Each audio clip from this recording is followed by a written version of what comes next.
দেখো আমাদের বাসার বিড়াল মিকো কাঁঠালও খায়।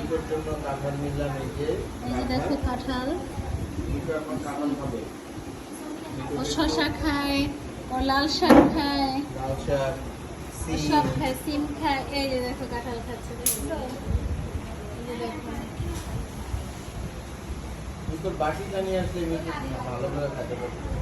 মিকো একবার ছাদ থেকে পড়ে গেছিল, পড়ে ওর এক পাশ কিন্তু ভেঙে গেছে।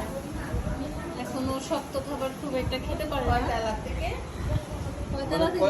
যায় না, কিন্তু ওর ডান সাইড থেকে ডান সাইডের চোখও কিন্তু নষ্ট হয়ে গেছে।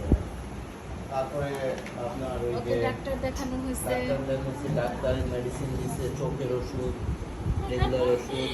কাঁঠাল খাচ্ছে, ও শশা খায়, ও লাল শাক খায়, ছোলা মুড়ি খায়, তারপরে বেগুনি বেগুনি খায় ও।